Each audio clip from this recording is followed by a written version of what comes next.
I'm saying this as a confession.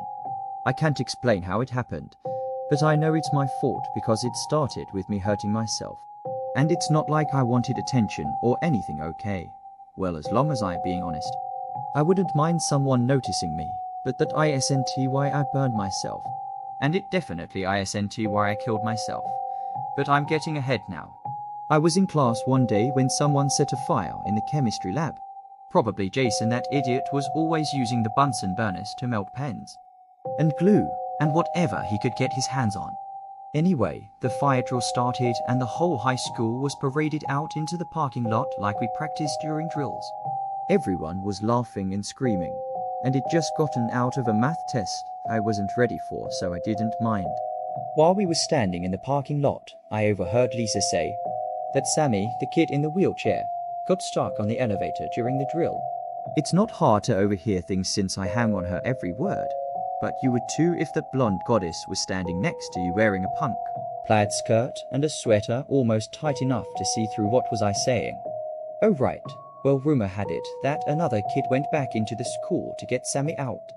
No one knew who it was, but they were already talking about him like he was a hero. That's when I had an idea.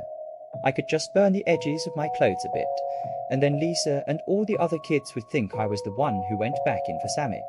I could be the hero. And even if the real hero did come forward, well, I had the burns and he didn't. So who are people going to believe? I kept my head low and stayed away from anyone who might recognize me, which wasn't very hard since I didn't have a lot of friends. Or any, I guess. I was new and it would take time. I just hadn't expected it to take more than a semester for anyone to recognize me. But that's okay, because after today, I was going to be the hero. When the bell rang for us to go back inside, I darted straight to the bathroom. There's a place under the sink where some of the seniors hide a box with cigarettes and lighters. I pulled the box out, found a nice black Zippo lighter with a skull on it, and here goes the fire springs to life. Well, turns out polo shirts don't light up as easily as I was expecting. I blackened a few hairs, but this wasn't nearly enough for people to think I walked through a fire. I used a pen to open the Zippo at the bottom and poured all the lighter fluid onto my shirt. My heart was pounding. I was excited. I couldn't wait to come back to class and watch Lisa's face sparkle with awe. I didn't even take the shirt off. I wanted a few burns. Enough to show how tough I was. Just as I was about to light the fluid, my mind played a funny trick on me. It looked like the skull on the lighter was smiling. I didn't remember it doing that before. Too late now, the fire was already dancing over my shirt. It barely even felt warm. I watched myself in the mirror as the fire spread from shoulder to shoulder. My buttons began to heat up and stung a bit, but the shirt was smoldering nicely. I ran the faucet and splashed the water on me. That'll be enough.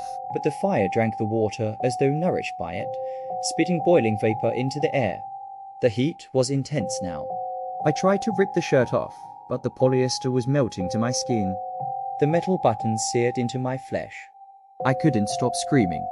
I didn't want anyone to see me like this, but it was like I was hearing someone else scream through me without even asking my permission first. I dropped on the ground and began to roll, but the fire just continued to spread over my entire body. It ran up my arms, and I could actually see the flesh melting from my finger bones. The pain was like you can't imagine. My whole body was being pierced with red-hot knives. Then it started to go black, thank God. I'll fall unconscious and someone will find me. It'll be over.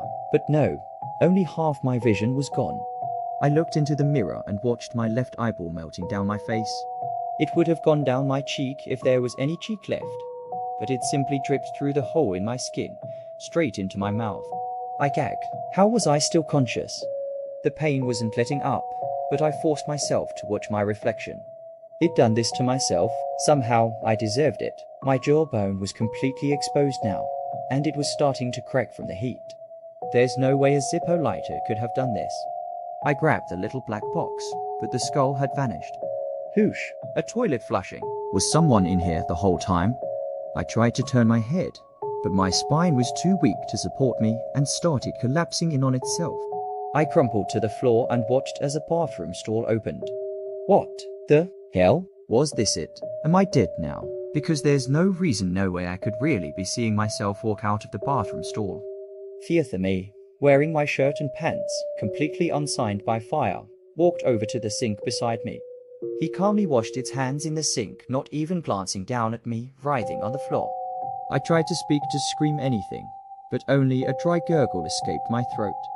That's when the other me turned and smiled, and I could have sworn it was the same bony white smile the skull wore. "Your turn on the inside," it said, or I guess I said that, because it looked a lot more like me than I did. Then everything went black, only I could still feel every inch of my burning body, and hear the wet plop of my skin sliding down my bones onto the floor. I heard footsteps as I left the room. I must be inside the light now, waiting for the next person to let me out. But I can still feel my flesh burn, so I pray to God it won't be long.